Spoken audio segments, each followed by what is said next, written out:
ज्ञानानन्दमयं देवं निर्मलस्फटिकाकृतिम् आधारं सर्वविद्यानां हयग्रीवमुपास्महे। मूकं करोति वाचालं पङ्गुं लङ्घयते गिरिं यत्कृपा तमहं वन्दे परमानन्दमाधवं। यत्कृपा तमहं वन्दे परमानन्दमाधवम्। संस्कृतं भारतम् इत्याख्ये आमुखपटले व्याकरण विषयिण्यां कक्षायां समवेतानां भवतां भवतीनां छात्राणां च स्वागतम् अभिनंदनं च व्याहरन् अहमस्मि वेंकटेश शर्मा। मित्रों, हम लोग वैयाकरण सिद्धांत कौमुदी के तत्पुरुष ये समास प्रकरण को विषय बनाकर और इसका स्वाध्याय कर रहे हैं। हमारी यह स्वाध्याय यात्रा अभी तत्पुरुष समास में चल रही है। कल तक हम लोगों ने ये षष्ठी तत्पुरुष समास विधायक सूत्र है, जिससे षष्ठ्यंत सुबंत का समर्थ सुबंत के साथ समास और वह तत्पुरुष समास कहलाता है। इस अर्थ से संबंधित षष्ठी सूत्र को हम लोगों ने पढ़ा है। आज हम लोग की यह यात्रा याजका दिभिश्च इस सूत्र से प्रारंभ होगी और जो समय हम लोगों के पास होगा उतने समय में हम जहाँ तक इस यात्रा को ले जा सकते हैं, समय पूर्ण होने पर पुनः हम लोग विराम ले लेंगे। तो याजकादिभिश्च यह षष्ठी समास विधायक सूत्र है। इस सूत्र में याजकादिभिः तृतीयांत पद है और च अव्ययबोधक पद है। अन्य सूत्रों की तरह इस सूत्र में भी हम सूत्र के अर्थ के लिए अपेक्षित वैसे पद जिनका सूत्र में उपादान या उपन्यास नहीं किया गया है, हम उनका अनुवर्तन करेंगे और अनुवर्तन से उन पदों को प्राप्त कर सूत्रार्थ का निर्वचन कर सकेंगे। तो आइए सबसे पहले हम प्राक्करारात् समासः से समासः, तत्पुरुषः, विभाषा, ये तीन सूत्रों से ये तीन पदों का हम अनुवर्तन अधिकार से के माध्यम से प्राप्त करते हैं। और सुबामंत्रित परांगवत स्वरे से सूत्र और सहसुपा संपूर्ण सूत्र का अनुवर्तन, साथ ही षष्ठी जो षष्ठी तत्पुरुष विधायक प्रधान सूत्र है उस से षष्ठी पद का भी अनुवर्तन करते हैं, जिसका और ये सब पदों को हम परस्पर सामंजस्य स्थापित करने पर जो वाक्य बनाते हैं सूत्रार्थ वाक्य, उसका अर्थ हो वह सूत्रार्थ वाक्य बनेगा कि षष्ठ्यंतम याजकादि षष्ठ्यंतम।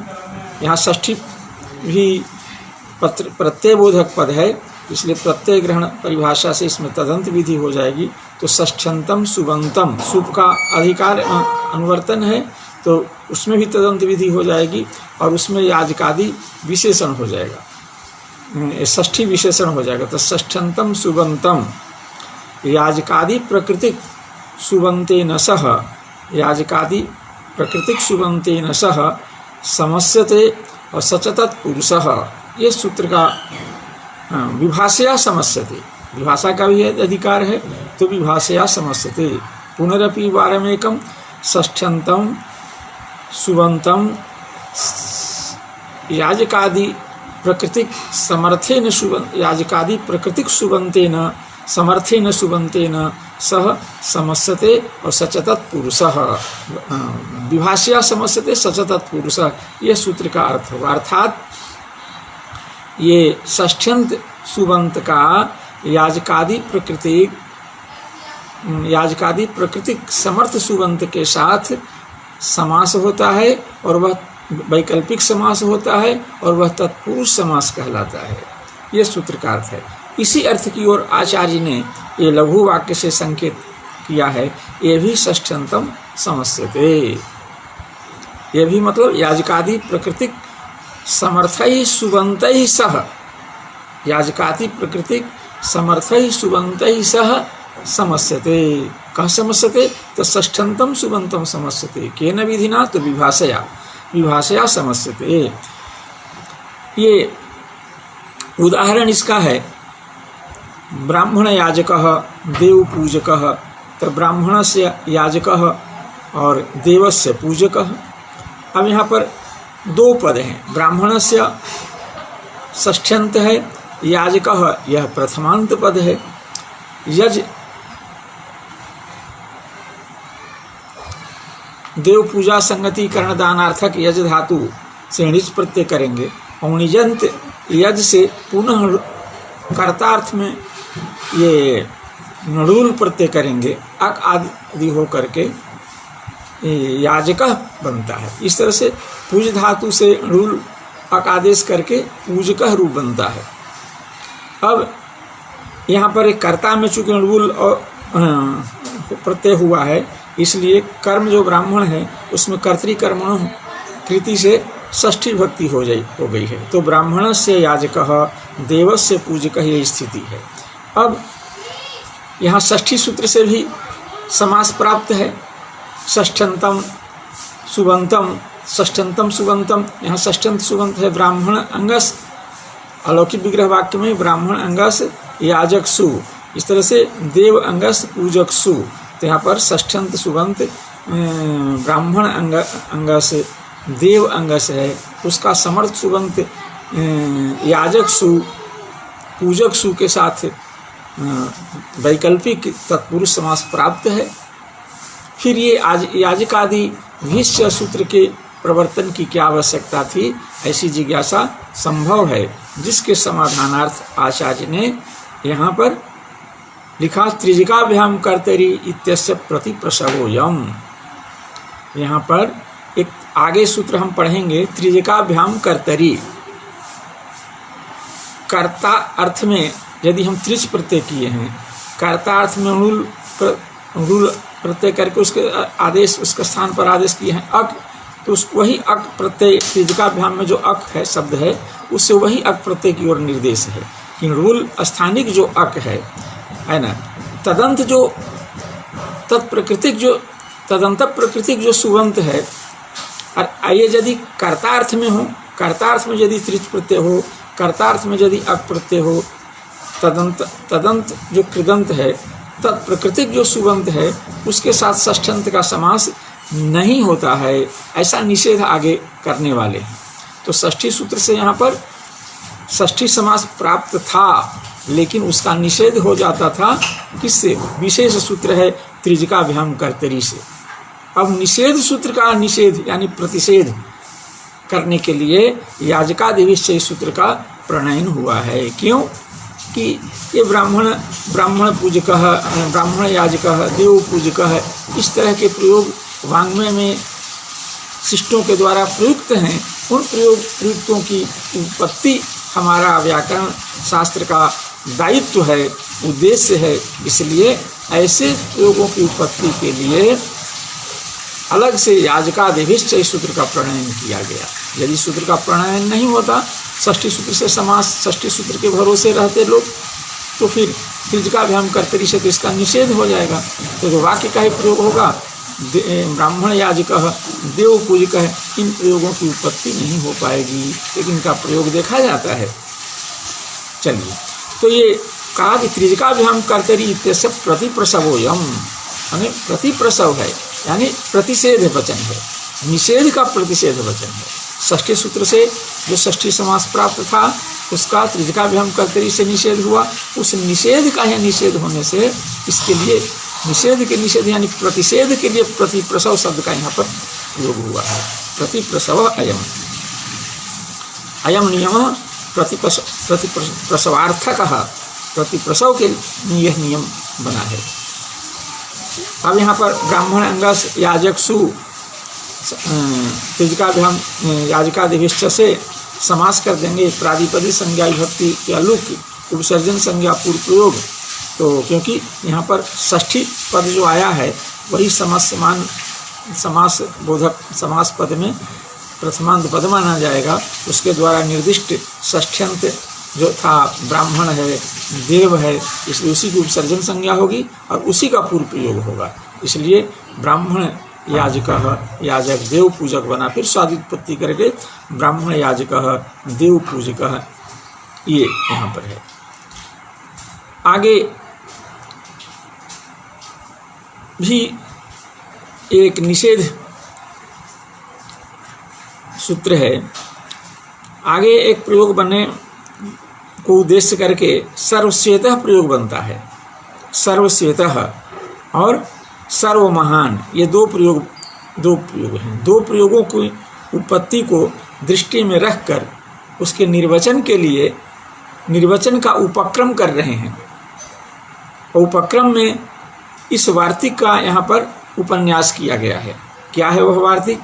गुणात्तरेण तरलोपस्येति वक्तव्यम, गुणात्तरेण तरलोपस्येति वक्तव्यम, ये वार्तिक है। वार्तिक में गुणात् पंचम्यंत पद है, तरेण तृतीयांत पद है, तरलोपः ये प्रथमांत पद है, च अव्यय है, इति है और फिर वक्तव्यम है।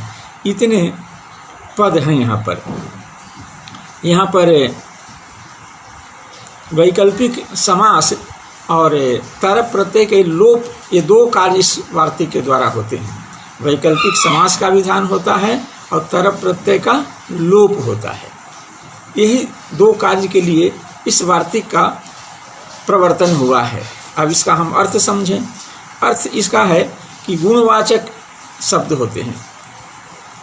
जाति शब्दः, गुण शब्दः, क्रिया शब्दः, यदृच्छा शब्दः, चतुष्टयी शब्दानां प्रवृत्ति। शब्द का व्यवहार चार रूप में होता है, जाति शब्द के रूप में, गुण शब्द के रूप में, क्रिया शब्द के रूप में, यदृच्छा शब्द के रूप में। तो यहाँ गुणवाचक भी कुछ शब्द हैं। तो गुणवाचक शब्द से यदि हम तरप प्रत्यय किए हैं, ठीक ना, तो तरवंत जो होगा, तरवंत जो प्रादिपदिक, तत्प्रकृतिक जो सुबंत, उसके साथ षष्ठ्यंत का वैकल्पिक समास होता है। गुणवाचक जो प्रादिपदिक, उससे विहित जो तरप प्रत्यय, तदंत तरबंत प्रकृतिक जो सुबंत, उसके साथ उस समर्थ सुबंत के साथ षष्ठ्यंत का वैकल्पिक समास होता है और तरप प्रत्यय का लोप भी होता है। ये दो कार्य करता है। स्थिति क्या है कि सर्वेषां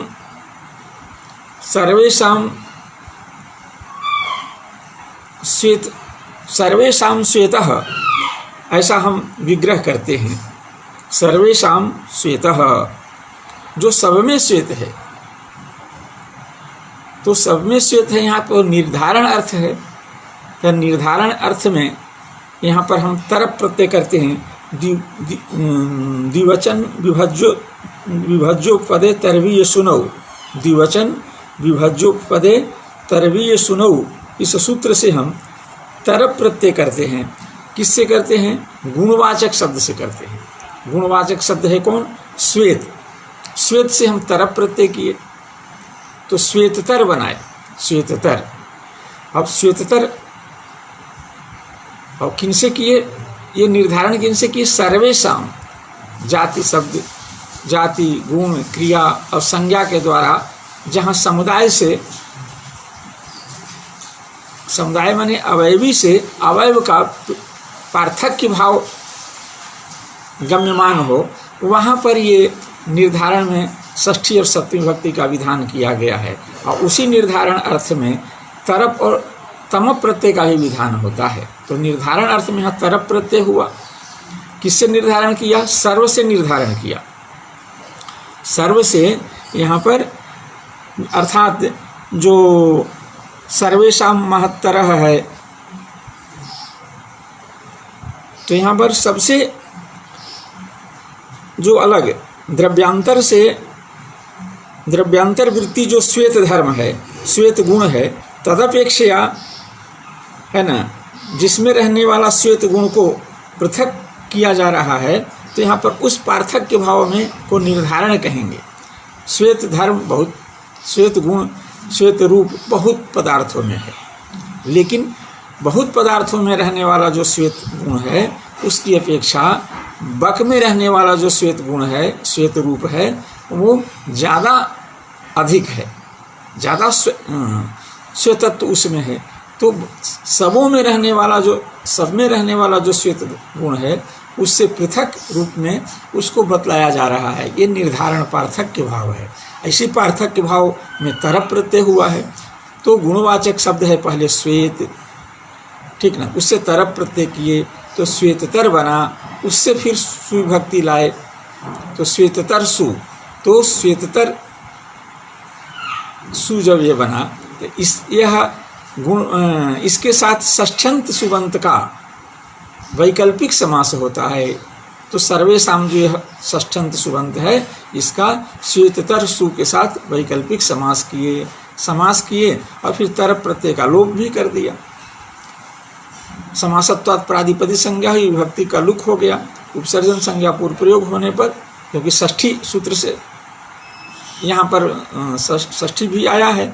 तो षष्ठ्यंत का गुणवाचक प्रादिपदिक से विहित जो तरप तदंत प्रकृति जो सुबंत, उसके साथ समास वैकल्पिक समास का विधान हुआ है। तो समास विधायक सूत्र में षष्ठी पद का अनुवर्तन हुआ है, इसलिए षष्ठी पद से निर्दिष्यमान यहाँ पर है सर्वेषां, सर्व आम, इसलिए उसी की उपसर्जन संज्ञा होगी, उसी का पूर्व प्रयोग हो जाएगा और तरप का लोप ही हो गया है। तो सर्वश्वेत हुआ, फिर स्वाद उत्पत्ति करके सर्वश्वेतः ऐसा प्रयोग बनता है। तो अब यहाँ पर यह प्रश्न है कि यहाँ पर भी तो षष्ठी सूत्र से हम समास कर सकते थे। षष्ठ्यंतम समर्थेन सुबंतेन स समस्यते, षष्ठ्यंत है सर्व आम, समर्थ सुबंत है तरप श्वेततर सु, उसके साथ समास हो जाएगा। ये अलग से ये वार्तिक बन की क्या आवश्यकता थी? तो उस पर कहते हैं कि ये न निर्धारणे इति पूर्ण गुण इति च निषेधस्य प्रतिप्रसवोयम। यदि हम यह वार्तिक नहीं, इस वार्तिक का दो लक्ष्य है, दो वैशिष्ट्य है। एक वैशिष्ट्य है कि न निर्धारणे सूत्र जो हम आगे पढ़ने वाले हैं, निर्धारण अर्थ में जो षष्ठी भक्ति होती है उसका वह समर्थ सुबंध के साथ उसका समास नहीं होता है। यहाँ सर्वेषां में जो षष्ठी भक्ति है यतश्च निर्धारणम से निर्धारण अर्थ में षष्ठी भक्ति है, क्योंकि गुणवाचक शब्द के द्वारा समुदाय से किसी का पार्थक्य किया जा रहा है, समुदाय से माने अवयवी से अवयव को अलग किया जा रहा है। ऐसी परिस्थिति में जिससे जो अवधिभूत जो है उसमें षष्ठी भक्ति हो जाएगी। तो अवधिभूत निर्धारण में ये दो तीन चीज़ों का होना आवश्यक होता है।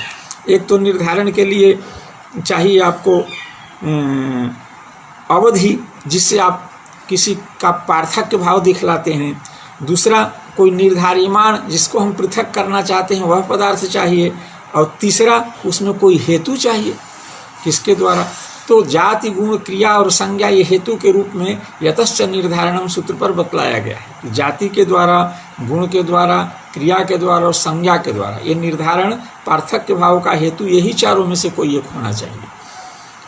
तो यहाँ पर ये गुण के द्वारा हम पृथक कर रहे हैं समुदाय से, तो समुदाय यहाँ पर अवयवी है माने अवधि है, अवधिभूत है, इसलिए उसी में सप्तमी भक्ति या षष्ठी भक्ति होती है। तो षष्ठी निर्धारण अर्थ में षष्ठी होने से, न निर्धारण से ये षष्ठ्यंत है सर्व आम का समास षष्ठी सूत्र से जो प्राप्त है वो नहीं होगा, निषेध हो गया था।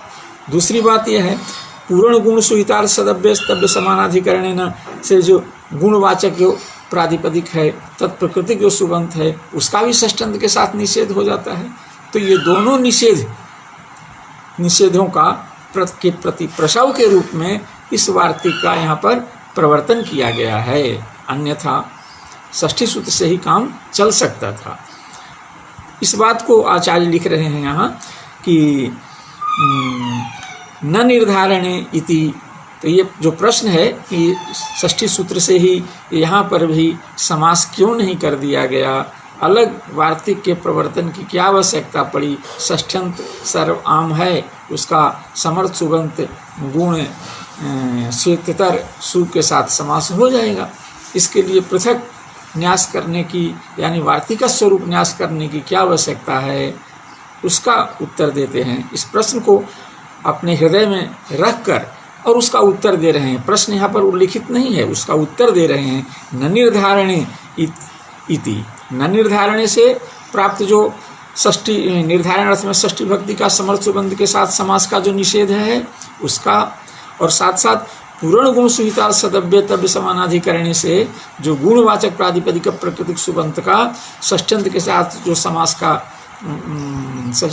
निषेध बतलाया गया है, ये दोनों निषेधों का प्रतिषेध के रूप में इस वार्तिक का प्रवर्तन हुआ है। इसलिए इति निषेध से प्रतिप्रसवोयम, निषेध का प्रतिप्रसव है। तो अब सर्वसेतः बन गया।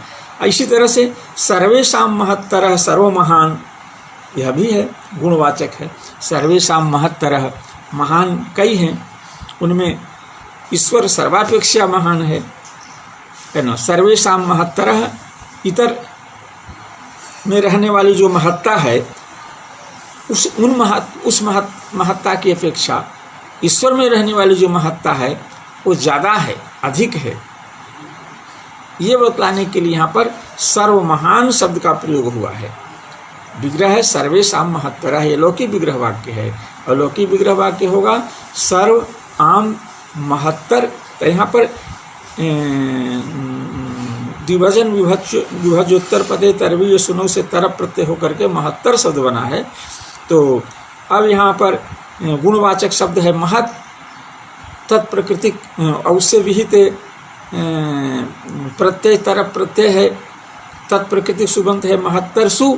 तो महत्तर सु के साथ समर्थ सुबंत के साथ षष्ठ्यंत का वैकल्पिक समास होता है। तो जब वैकल्पिक समास जब होगा तो समास हो जाएगा, और तरप प्रत्यय का लोप भी इसी वार्तिक से होता है। तरप का लोप भी हो जाएगा। प्रादिपद संज्ञा विभक्ति का लोप, उपसर्जन संज्ञा पूर्व प्रयोग स्वादुत्पत्ति करके सर्वमहान बनेगा। और जब जिस पक्ष में समास नहीं होगा उस पक्ष में वाक्य का ही प्रयोग होगा सर्वेषां महत्तरः। अब आगे इध्म प्रव्रश्चन प्रयोग की उत्पत्ति है, प्रयोग देखा जाता है। उसकी उत्पत्ति के लिए यहाँ पर, क्योंकि इध्मस्य या इध्मानां प्रव्रश्चनः ये प्रवृश्यन्ते अनेन या प्रवृश्यते अनेन, इस विग्रह में हम लुट प्रत्यय करते हैं, लुट के करण अर्थ में, और लुट के स्थान में अन आदेश करके प्रवृश्चन प्रउपसर्ग पूर्वक ओ भ्रश्चु छेदने धातु से जिसके द्वारा प्रकर्षेण छेदन किया जाए कुठार आदि, उस अर्थ में यहाँ पर प्रउपसर्ग पूर्वक ओ भ्रश्चु छेदने धातु से लुट प्रत्यय लुट के स्थान में अन आदेश करके प्रवृश्चन स्वादुत्पत्ति करके प्रयोग बना है। ये कृत प्रत्यय है, कृदंत प्रयोग है, इसलिए कर्तृकर्मण कृति से उसका कर्म जो है इध्म, जो छेदनक क्रिया का से जन्य फल का आश्रय होने से इसकी कर्म संज्ञा हुई है, तो कर्तृकर्मण कृति से उसमें षष्ठी भक्ति हो गई है। तो इध्मा नाम प्रवृश्चन ऐसा विग्रह है। यहाँ पर षष्ठी सूत्र से ही समास संभव था, लेकिन वो जो षष्ठी सूत्र से जो समास होता था उसका त्रिजकाभ्याम कर्तरी से नहीं, तो त्रिज अक तो नहीं न है, इसलिए उसका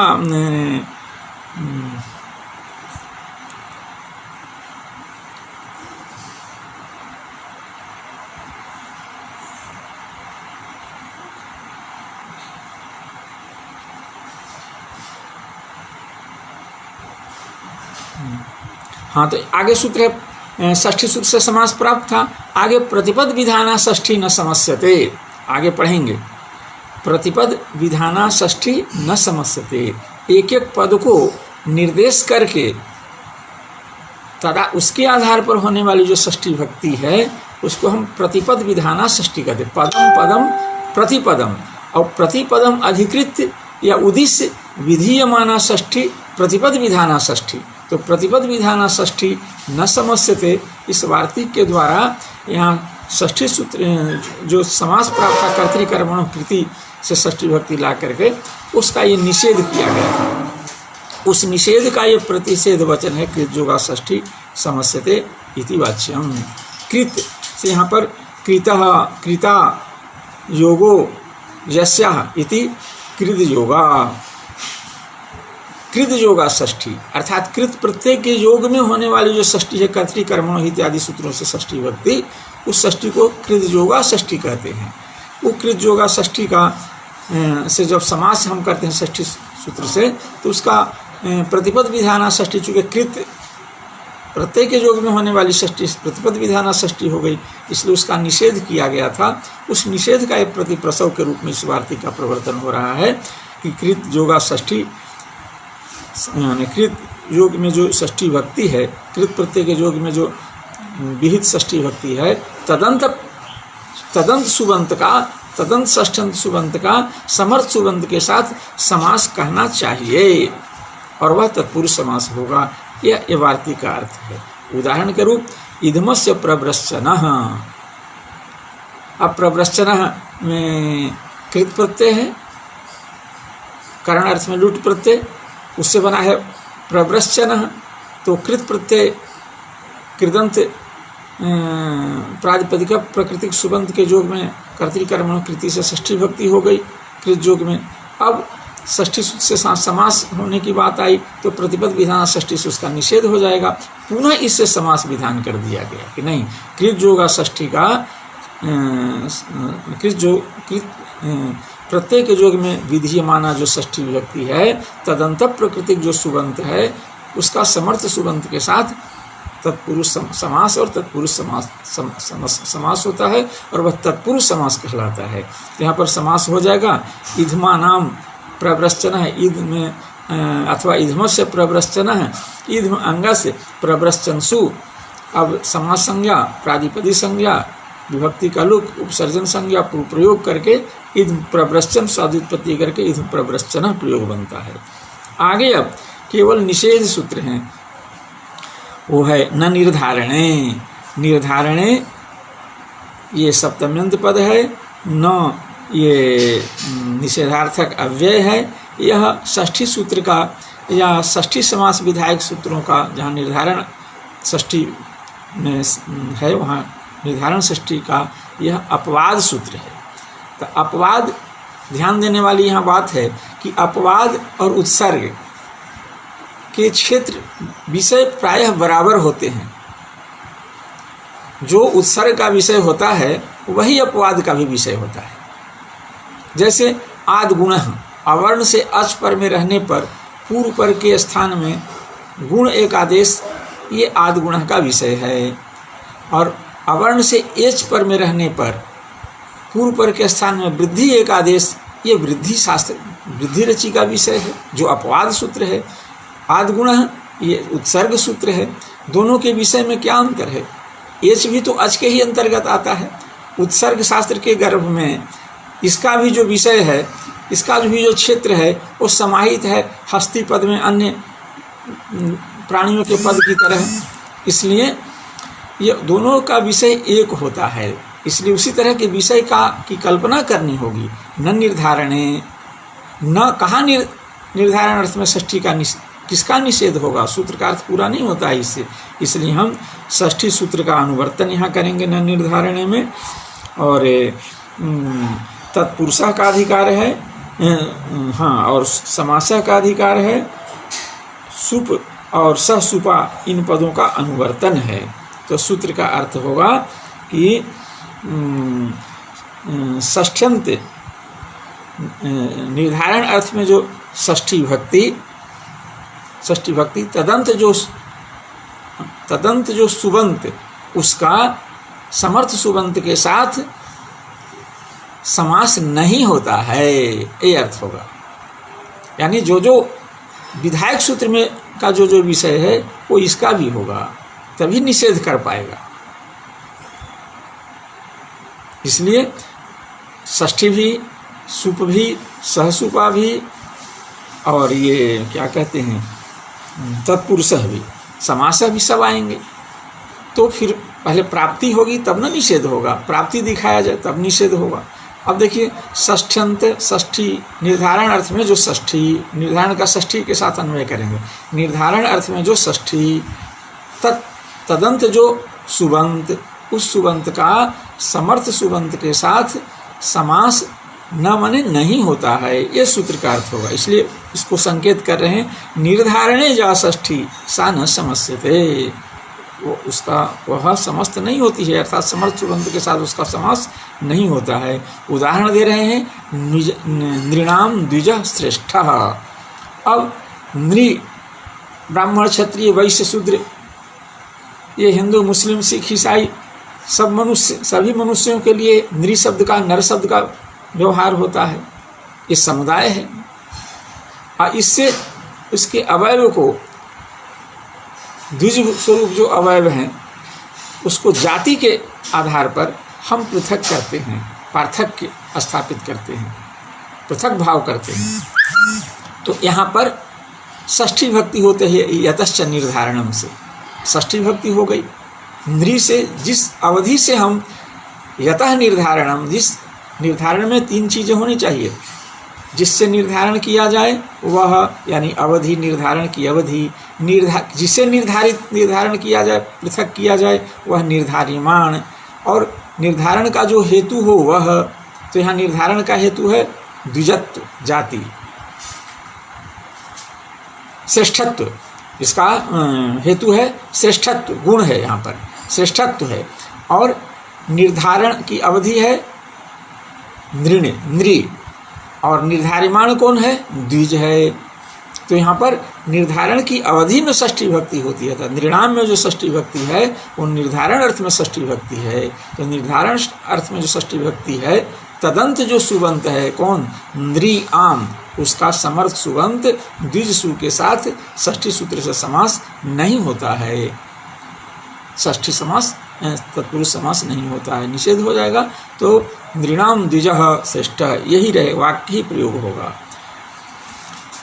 ये कहते प्रतिपद विधाना षष्ठी न समस्यते, ये आगे कहते हैं। कहा कि जब ऐसा कहते हैं तो फिर ये पुरुषोत्तम कैसे बनता है, पुरुषेषु उत्तमः, पुरुषाणाम उत्तम वा, पुरुषोत्तम प्रयोग तो होता है, मर्यादा पुरुषोत्तम भगवान राम, पुरुषेषु उत्तमः पुरुषोत्तमः, ऐसा प्रयोग कैसे होता है।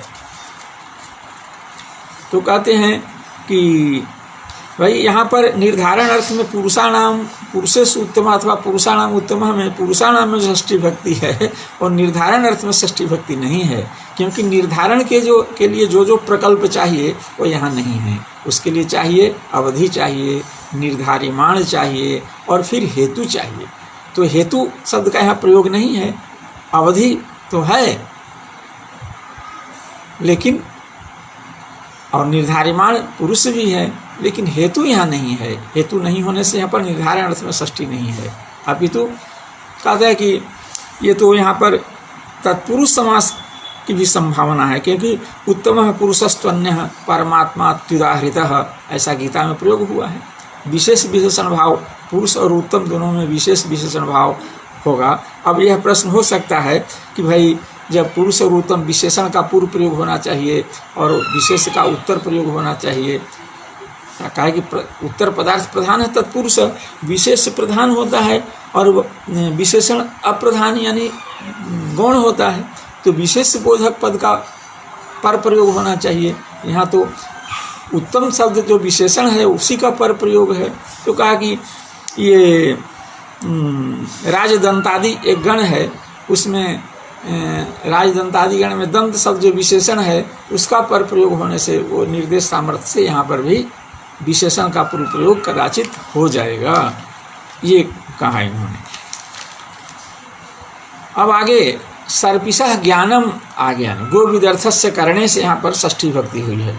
सर्पिशः ज्ञानम, अब सर्पिशः में भी षष्ठी भक्ति है, लेकिन वो गो विदर्थस्य करणे ज्ञा धातु के जो विषय है उसको लक्ष्य बना करके उसके योग में षष्ठी भक्ति हुई है, इसलिए प्रतिपद विधाना षष्ठी है यह। तो प्रतिपद विधाना षष्ठी न समस्यते के निषेध है। पद को उद्देश्य करके, पद को निमित्त बना करके होने वाली जो षष्ठी भक्ति है, तदंत जो सुबंत है उसका समर्थ सुबंत के साथ समास नहीं होता है, ये इस वार्तिक का अर्थ है। उदाहरण है सर्पिशः ज्ञानम। अब सर्पिशः में जो षष्ठी भक्ति है वो गोविदर्थस्य करणे सूत्र से ज्ञा धातु का जो विषय है कौन, सर्पि ही है ना, जो कर्म है उसमें षष्ठी भक्ति यानी ज्ञा धातु को निमित्त बना करके, एक प्रतिपद को निमित्त बना करके होने वाली पदम पदम प्रतिपदम प्रतिपदे भवम पदम पदम प्रतिपदम, और प्रतिपदम उद्देश्य विधीयमाना षष्ठी प्रतिपद विधाना षष्ठी, ये प्रतिपद विधाना षष्ठी है, इसलिए यहाँ पर निषेध हो जाएगा। तो ये षष्ठी सूत्र से होने वाली षष्ठी ही एक सामान्य षष्ठी है। बाकी जितनी भी षष्ठी भक्तियाँ हैं, जितने भी समास हैं, या जितने भी षष्ठी से सूत्र से सत्य विवक्षा में होने वाली जो षष्ठी भक्ति है वही अप्रतिपद विधाना षष्ठी है। बाकी क्रिया कर्म के संबंध के आधार पर होने वाली कर्णत्व की, कर्मत्व की, कर्तृत्व की, कर्तृत्व, कर्णत्व, कर्मत्व, संप्रदानत्व, अपादनत्व, अधिकरणत्व आदि की अविवक्षा कर शेषत्व की विवक्षा के आधार पर होने वाली जो षष्ठी भक्ति है वो सारी षष्ठी भक्तियाँ प्रतिपद विधाना षष्ठी भक्ति हैं। मात्र षष्ठी से सूत्र से होने वाली जो षष्ठी भक्ति है वही अप्रतिपद विधाना षष्ठी भक्ति है, सामान्य षष्ठी भक्ति है। बाकी जितने भी षष्ठी विधायक सूत्र हैं सभी सूत्रों से होने वाली षष्ठी भक्ति प्रतिपद विधाना षष्ठी भक्ति है, उनके योग में षष्ठी समास नहीं होगा, ये वार्तिक का अर्थ है। इसमें भाष्यकार की भी सम्मति है।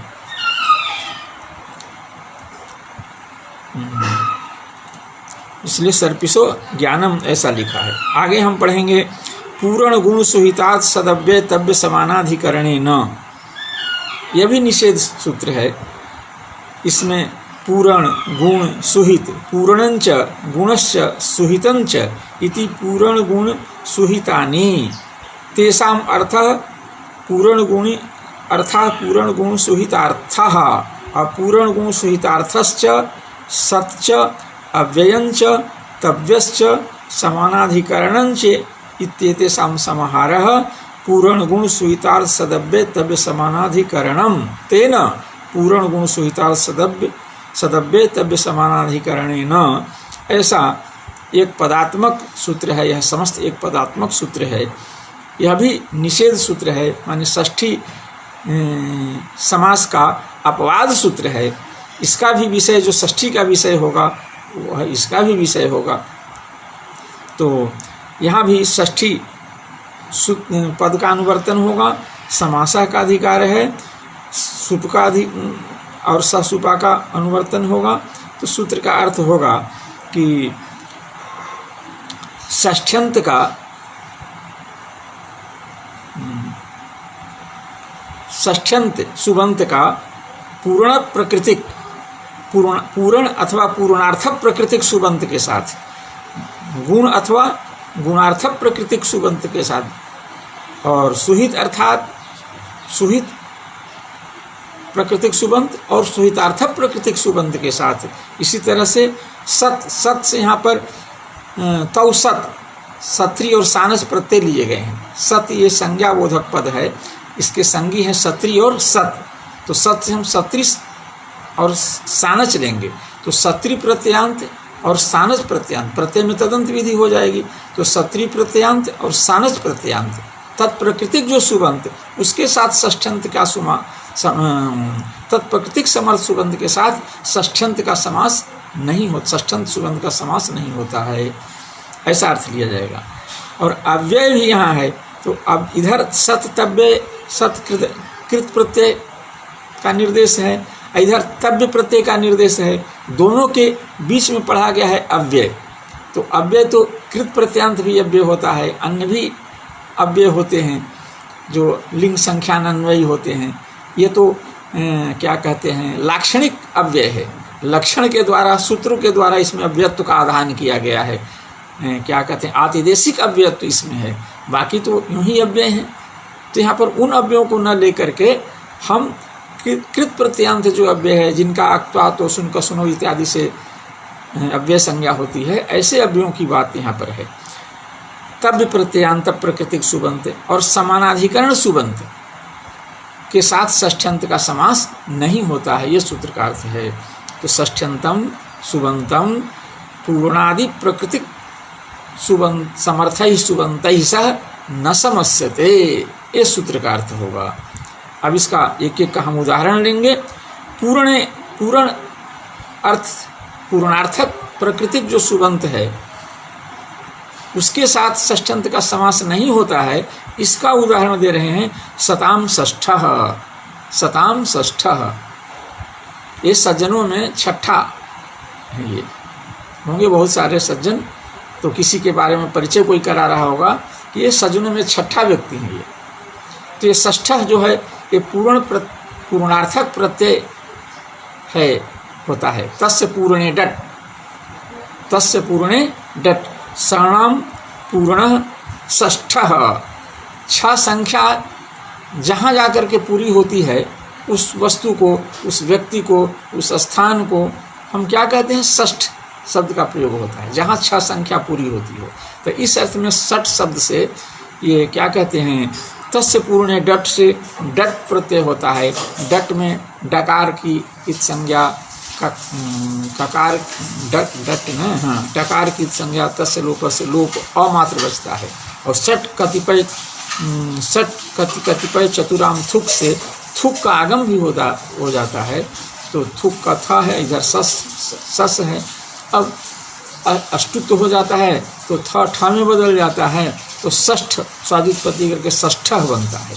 अब ये पूर्णार्थक प्रत्यय है, ठ प्रत्यय, इसलिए षष्ठ शब्द पूर्णार्थक प्रादिपदिक हुआ।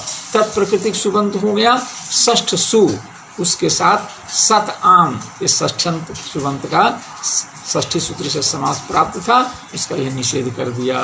समास नहीं होगा, वाक्य ही रह जाएगा। आगे गुणार्थक, गुणार्थक प्रातिपदिक प्रकृतिक सुबंत अथवा गुण प्रातिपदिक प्रकृतिक सुबंत के साथ भी षष्ठ्यंत का समास नहीं होता है। इसके उदाहरण के रूप में ये गुणे कहते हैं। गुण के उदाहरण, गुण प्राकृतिक सुबंत के साथ, समर्थ सुबंत के साथ षष्ठ्यंत का समास नहीं होता है। इसका उदाहरण के संकेत के लिए गुणे शब्द का प्रयोग कर रहे हैं। गुणे काकस्य कार्षण्यम, कृष्णस्य भावः कार्षण्यम, गुणवचन ब्राह्मणादिभ्य से प्रत्यय होकर के कृष्ण से कार्षण्य बना है। कार्षण तत्प्रकृतिक सुबंत है, कार्षण सु, ये गुणार्थक प्रातिपदिक प्रकृतिक सुबंत है कार्षण सु। उस कार्षण सु समर्थ सुबंत के साथ षष्ठ्यंत किसका, काकस्य, काक अंगस का षष्ठी सूत्र से समास प्राप्त था, ये निषेध कर दिया। तो ये क्या हुआ, काकस्य कार्षण में यही रूप रहेगा। इसका दूसरा उदाहरण भी एक दे रहे हैं गुण का। ब्राह्मण से शुक्लः, ब्राह्मण से शुक्लः ये उदाहरण है। अब यहाँ पर शुक्ल भी गुणवाचक शब्द है, तत्प्रकृतिक सुबंत है। ये शुक्ल जस, उसके साथ, उस समर्थ सुबंत के साथ षष्ठ्यंत ब्राह्मण अंगस का षष्ठी सूत्र से समास प्राप्त था, ये निषेध कर दिया। तो ब्राह्मण से शुक्लः ये वाक्य मात्र ही रह जाएगा। अब ये कहते हैं कि ब्राह्मण से शुक्लः में समास प्राप्त ही कहाँ है कि जिसकी निषेध की बात उठ रही है। क्यों कि ब्राह्मण षष्ठ्यंत है, ये षष्ठ्यंत का शुक्ल के साथ है। शुक्ल तो गुणवाचक है, शुक्लः गुणे शुक्लादयः पुंसी शुक्लवाचक है। तो यहाँ तो ब्राह्मण के दंत, वस्त्र इत्यादि में इसका अन्वय है। शुक्ल गुण गुण विशिष्ट जो द्रव्य है उसमें इसका अन्वय होगा।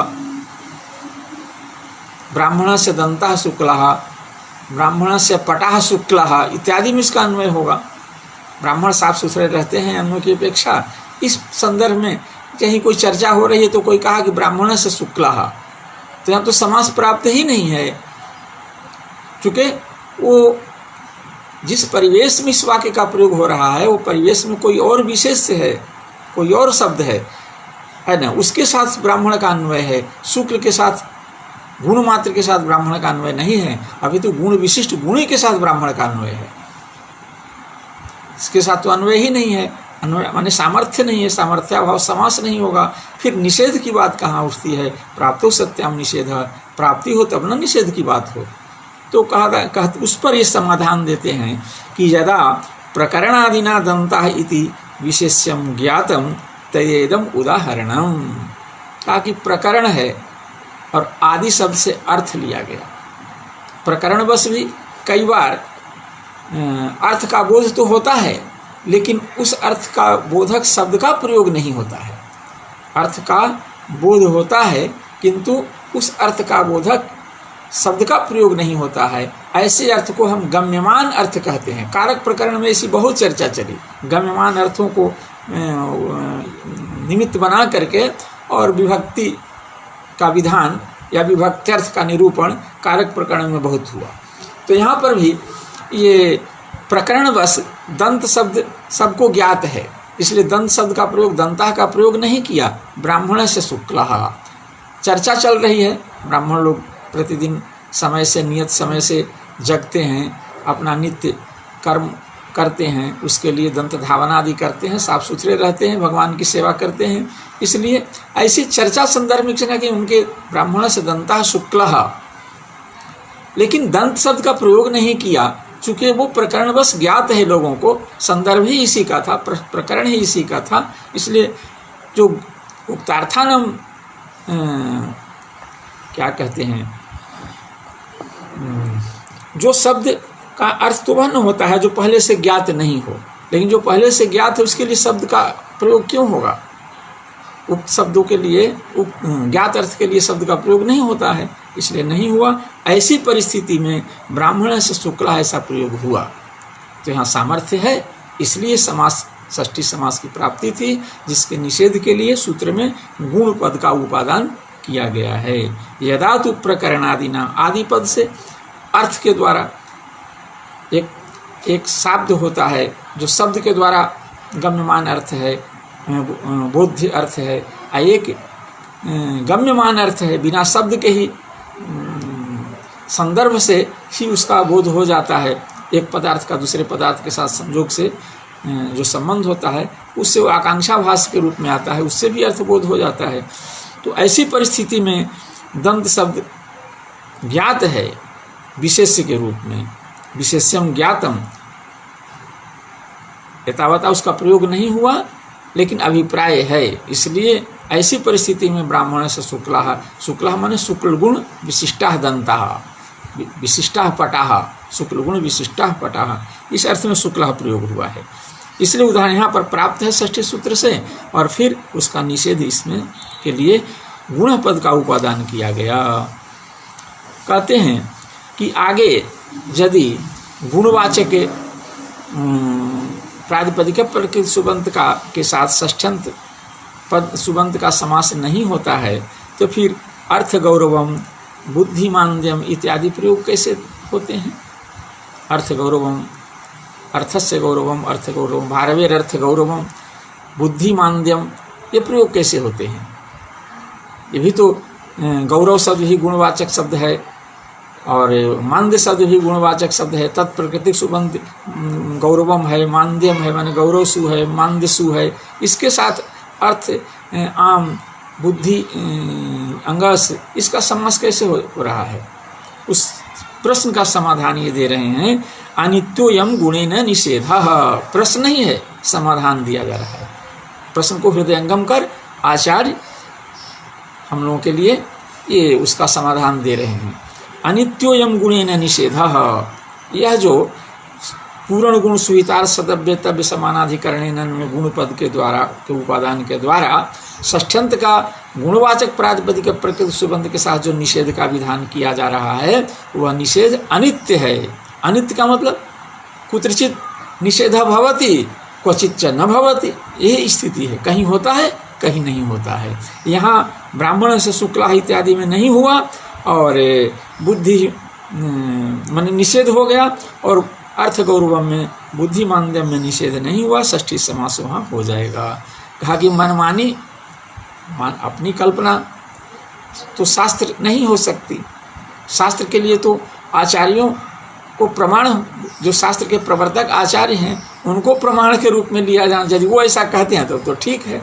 हमारी कल्पना के आधार पर तो कोई नियम स्वीकार्य नहीं होगा जब तक आचार्य की सम्मति उसमें नहीं होती है, क्योंकि शास्त्रों के प्रवर्तक व्याकरण शास्त्र के जो त्रिमुनि व्याकरण में इसको कहा गया है, इसको तो पाणिनि, कात्यायन, पतंजलि, इनमें से किसी के द्वारा ये बात कंठशः प्रतिपदोक्त हो अथवा ध्वनित हो तब तो मान्य है, अन्यथा नहीं। कहा कि नहीं, ध्वनित है। कैसे ध्वनित है? तो तदशिष्यम संज्ञा प्रमाणत्वात्, सूत्र है उनका आचार्य का, तदशिष्यम संज्ञा प्रमाणत्वात्। तो संज्ञाया प्रमाणत्वम संज्ञा प्रमाणत्वम, यहाँ समास हुआ है तो यहाँ पर प्रमाणत्व भी जो है क्या है, गुणवाचक शब्द है, तत्प्रकृतिक सुबंत है, प्रमाणत्व सु, तो उसके साथ षष्ठ्यंत संज्ञा या प्रमाणम, संज्ञा अंगस का समास विधान समास किया गया है। और यदि ये ऐसा नहीं है तो फिर अनित्य गुण से निषेध है। इस माने गुण पूर्ण गुण स्वीतार्थ सदव्य में गुण वाचक प्रातिपदिक प्रकृति सुबंध के साथ षष्ठ्यंत के समास को अनित्य नहीं मानेंगे, नित्य ही मानेंगे निषेध को, तब तो यहाँ भी समास नहीं होना चाहिए था, लेकिन समास आचार्य ने किया है ना। तो इस समास समस्त प्रयोग के उत्पत्ति प्रयोग के निर्देश सामर्थ्य से हम अनित्य मानेंगे कि कहीं समास का निषेध होता है, कहीं नहीं निषेध होता, नहीं निषेध होता है। इस पक्ष का अवलंबन करके आचार्य ने संज्ञा प्रमाणत्वात् इस समस्त पद का प्रयोग किया है। इसी निर्देश से हम अनित्य यम गुण निषेध इस नियम को, ये नियम ज्ञाप्य होता है। इत्यादि निर्देशा तेन अर्थ गौरवम बुद्धे मान्य, बुद्धि अर्थस्य गौरवम अर्थ गौरवम बुद्धे मान्यम बुद्धि मान्यम, अर्थ अंगस गौरव सु, बुद्धि अंगस मान्य सु। यहाँ पर षष्ठ्यंत सुबंत का गुणवाचक प्रातिपदिक प्रकृतिक समर्थ सुबंध के साथ षष्ठी समास, समासत्व प्रातिपदिक संज्ञा विभक्ति काल उपसर्जन संज्ञा पूर्व प्रयोग स्वादुत्पत्ति करके अर्थ गौरवम बुद्धि मान्यम इत्यादि प्रयोगों की सिद्धि हो जाती है। आगे सुहितार्थ सदव्य, सुहितार्थक, सुहित अथवा सुहित शब्द का जो अर्थ है तदर्थक शब्द प्रातिपदिक प्रकृतिक सुबंध के साथ भी षष्ठ्यंत का समास नहीं होता है। इसका उदाहरण दे रहे हैं, इसलिए कहते हैं वो संकेत के लिए कहते हैं सुहितार्था तृप्त्यर्था। सुहितार्थ कौन है भाई? तो तृप्त्यर्थ, तृप्त्यर्थ। उदाहरण देते हैं, फलानाम सुहिता, फलानाम सुहिता। अब यहाँ पर फलानाम षष्ठ्यंत है, फल आम सुहित जस ये षष्ठ्यंत सुबंत है, फल अंग आम उसका सुहित प्रातिपदिक प्रकृति सुबंत सुहित जस के साथ षष्ठी सूत्र से षष्ठी समास प्राप्त था, इससे निषेध हो गया तो समास नहीं हुआ, फलानाम सुहित वाक्य ही रह गया। कहा कि यहाँ पर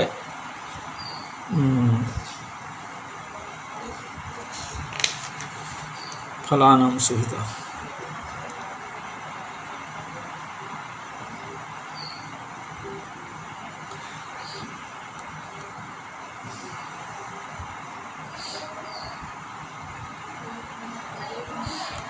अब फलानाम सुहिता में ये करते हैं कि यहाँ पर ठीक है समासन आपको अभिप्रेत है, समास हो जाएगा।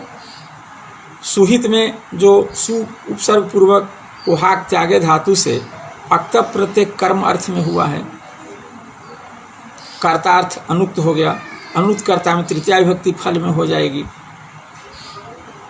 तो या न करण है,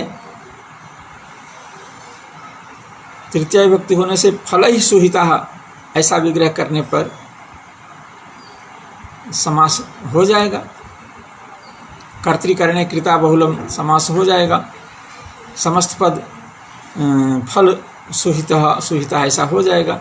इसके लिए निषेध करने की क्या जरूरत है, निषेध बोधक पद की क्या जरूरत है, ये कहते हैं। आगे तृतीया समासस्तु स्यादेव, तृतीया समास तो होगा ही, क्योंकि तृतीया समास में और ये समास में अंतर क्या है। तो कहा तृतीया समास होने पर तृतीया कर्मणि सूत्र से पूर्वपद प्राकृतिक स्वर होता है तृतीया समास में, और षष्ठी समास करने पर समास से सूत्र से अंतोदात्त होता है। ये स्वर में अंतर है। तृतीया समास करेंगे तो पूर्वपद प्रकृति स्वर होगा, षष्ठी समास करेंगे तो समास स्वर अंतोदात्त स्वर हो जाएगा। ये दोनों स्वर में अंतर है।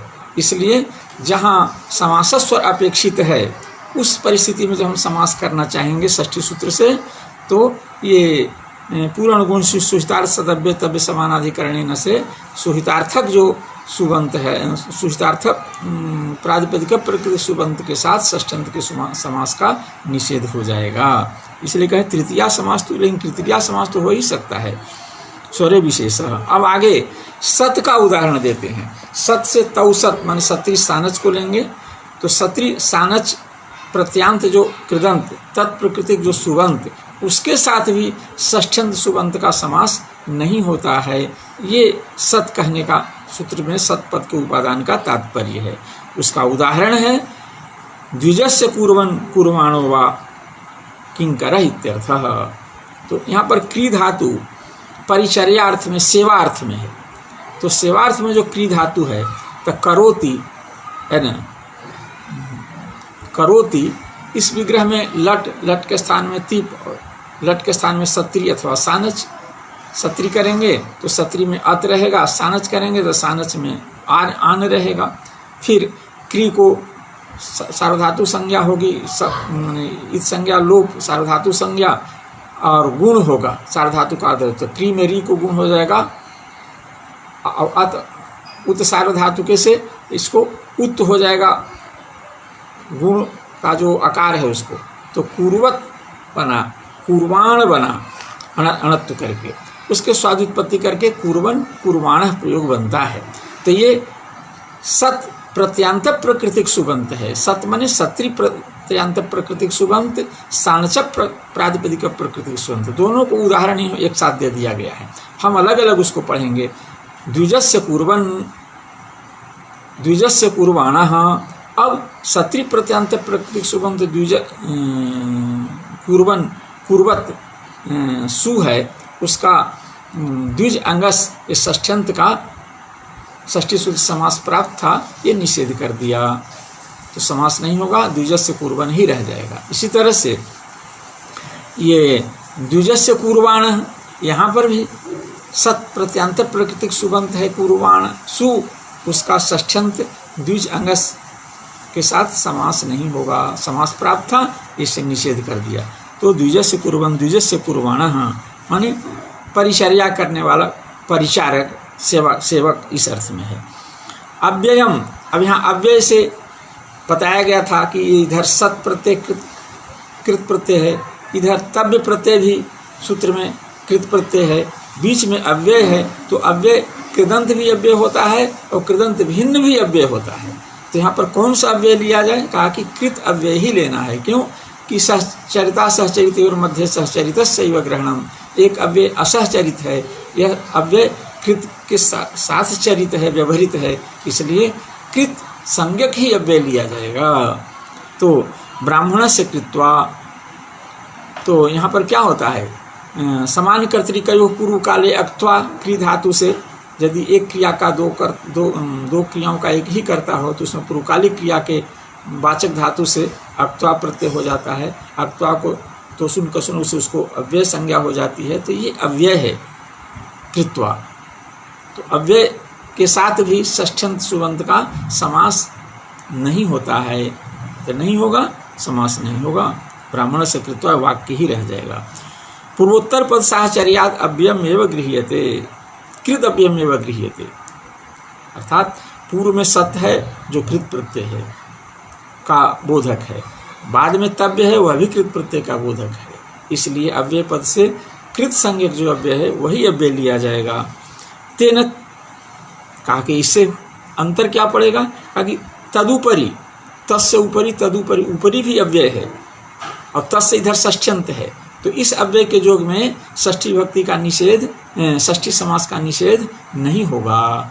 क्यों कि अव्यय से कृत अव्यय लिया गया है, कृत अव्यय के योग में ही षष्ठ्यंत सुबंत के समास का निषेध होता है, ये कृत अव्यय नहीं है, इसलिए यहाँ समास का निषेध नहीं होगा, समास हो जाएगा।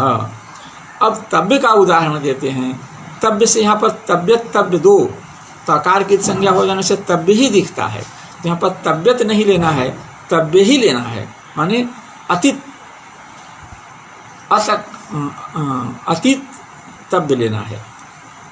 तो ब्राह्मण से कर्तव्यम, क्री धातु से तव्यत तव्य प्रत्यय करके तव्यत तव्यानी रह से कर्तव्य शब्द बना है। तत्प्रकृतिक सुबंत है कर्तव्य सु, और इधर है ब्राह्मण से ब्राह्मण अंगस, तो ब्राह्मण अंगस इस षष्ठ्यंत का समर्थ सुबंत कृत प्रातिपदिक, कृदंत प्रातिपदिक प्रकृति सुबंत कर्तव्य सु के साथ षष्ठी समास प्राप्त था, उसका तव्य प्रातिपदिक प्रकृति सुबंध के साथ षष्ठ्यंत का समास नहीं होता है, इस अर्थ का बोधक जो तव्य है उससे निषेध हो जाएगा। निषेध होने से समास नहीं होगा, ब्राह्मण से कर्तव्यम यही होगा। कहा कि यहाँ तव्य तव्यत कौन लिया गया है कि तव्यता तू भवत्येव, लेकिन तव्यत प्रत्यांत यदि है, तव्यत प्रत्यांत प्रकृति यदि सुबंत है कृदंत के रूप में, तो उसका समास होगा। ये अतीत जो है तकार अनुबंध रहित जो तव्य है उसी के साथ समास का निषेध है, जो तित तव्यत है उसके साथ समास का निषेध नहीं है। कहा कि अंतर क्या पड़ेगा, तव्य में भी वही रहता है और तव्यत में भी तव्य ही शेष रहता है, क्या अंतर है। कहा कि स्वरे विशेष, स्वर में विशेष हो जाएगा, तित स्वरितम से स्वरित स्वर होता है, इसलिए चलिए आगे। स्वरे भेद, स्वर में भेद होगा। आगे एक और बच गया, समानाधिकरणे न, समानाधिकरण प्रातिपदिक प्रकृतिक समान विभक्त्यंतम समानाधिकरणत्वम समानार्थ बोधकत्वम समानाधिकरणत्वम, ये समानम एकम अधिकरणम जयो हो, जिन दोनों का एक ही अधिकरण हो, एक ही वाच्य रूप अधिकरण हो, एक ही विभक्ति रूप अधिकरण हो, ऐसे को हम समानाधिकरण कहते हैं। तो समानाधिकरण जो सुबंतों का भी के बीच में जो यदि समास प्राप्त है तो उसका भी निषेध होता है। जैसे तक्षकस्य सर्पस्य, तक्षकस्य तक्षक अंगस, इधर सर्प अंगस है, दोनों षष्ठ्यंत है, समान विभक्त्यंत है। यहाँ पर भी तक्षकस्य जो षष्ठ्यंत है उसका सर्प के साथ सुबंत के साथ अन्वय षष्ठी समास प्राप्त है, लेकिन ये निषेध कर दिया कि नहीं, समानाधिकरण यदि सुबंत हैं षष्ठ्यंत, समानाधिकरण के साथ षष्ठ्यंत सुबंत का समास यदि प्राप्त है तो वह नहीं होता है, नहीं होगा, तो ब्राह्मण से तक्षकस्य सर्पस्य ऐसे ही रह जाएगा। विशेषण समासस्त्विह बहुल ग्रहणा न, कहते हैं कि यहाँ विशेषण समास, विशेष विशेषण के बीच में जो होने वाला समास है वह समास यहाँ पर बहुल ग्रहण सामर्थ्य से नहीं होता है।